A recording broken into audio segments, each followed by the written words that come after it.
ഞാൻ doctor Muhammad Hasan, consultant physician and diabetologist, ആശ്രം MIMS Kottakkal. ഞാനിന്ന് നിങ്ങളോട് സംസാരിക്കാൻ പോകുന്നത് പ്രീ ഡയബറ്റീസ് എന്നുള്ള അവസ്ഥയെക്കുറിച്ചാണ്. പ്രമേഹത്തെപ്പറ്റി നിങ്ങൾക്കെല്ലാവർക്കും അറിയാം. രക്തത്തിൽ പഞ്ചസാരയുടെ അളവ് 126-ൽ വെറും വയറ്റിൽ കൂടുതലോ, ഭക്ഷണത്തിൻ്റെ ശേഷമുള്ള പഞ്ചസാരയുടെ അളവ്, അതായത് 2 മണിക്കൂർ ശേഷമുള്ള ഭക്ഷണത്തിൻ്റെ ശേഷമുള്ള പഞ്ചസാരയുടെ അളവ് 200-ൽ കൂടുതലോ ആവുമ്പോഴാണ് ഒരാൾ ഡയബറ്റീസ് എന്ന് പറയുന്നത്.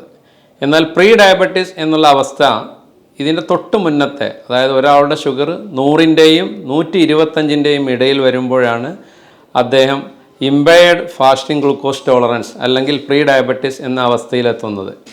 പിന്നെ ഒരാളുടെ പഞ്ചസാരയുടെ അളവ് 140-ൻ്റെയും 199-ൻ്റെയും ഇടയിൽ നിൽക്കുമ്പോഴാണ്, അതായത് ഭക്ഷണത്തിൻ്റെ ശേഷമുള്ള പഞ്ചസാരയുടെ അളവ് 140-ൻ്റെയും 199-ൻ്റെയും ഇടയിലുള്ള അവസ്ഥയാകുമ്പോഴാണ് അദ്ദേഹം പ്രീ ഡയബറ്റീസ് എന്ന് പറയുന്നത്. ഇപ്പോൾ ഈ 2 അവസ്ഥയും കൂട്ടിയിട്ടാണ് നമ്മൾ പ്രീ ഡയബറ്റിക് ആണ് എന്ന് ഒരാളെ പറ്റി പറയുന്നത്.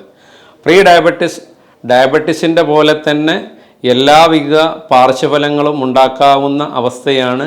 അത്ര തന്നെ കാഠിന്യത്തിലില്ലെങ്കിലും അതും എല്ലാ കോംപ്ലിക്കേഷനിലോട്ടും നമ്മെ കൊണ്ടെത്തിക്കാവുന്നതാണ്. അതുകൊണ്ട് പ്രീ ഡയബറ്റീസ് ഇവിടെ നമ്മുടെ നാട്ടിൽ ആരും കാര്യമാക്കി എടുക്കാറില്ല.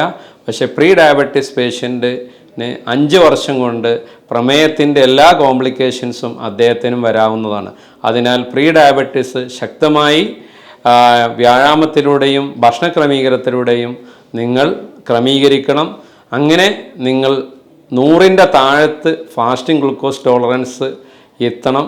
അതുപോലെ തന്നെ HbA1c 5.7-ൻ്റെ താഴോട്ട് നിങ്ങൾ ക്രമീകരിക്കണം. എന്നാലേ നിങ്ങൾ പ്രീ ഡയബറ്റീസിൻ്റെ അവസ്ഥ തരണം ചെയ്തു എന്ന് പറയാൻ പറ്റൂ. അതുകൊണ്ട് 3 മാസത്തും കൊണ്ടും നിങ്ങൾക്ക് പ്രീ ഡയബറ്റീസ് വ്യായാമത്തിലൂടെയും ഭക്ഷണ ക്രമീകരണത്തിലൂടെയും പരിഹരിക്കാനായില്ലെങ്കിൽ നിങ്ങൾ ഗുളിക തുടങ്ങേണ്ടതാണ്. മെറ്റ്ഫോമിൻ എന്ന് പറയുന്ന ഒരു ഗുളിക നിങ്ങൾ 2 നേരം വെച്ച് 2 നേരമോ 1 നേരമോ ആക്കിയിട്ട് നിങ്ങൾ തുടങ്ങേണ്ടതാണ്. അതുകൊണ്ട് എല്ലാവരും പ്രീ ഡയബറ്റീസിനെ പറ്റി കൂടുതൽ ബോധവാന്മാരാകണം.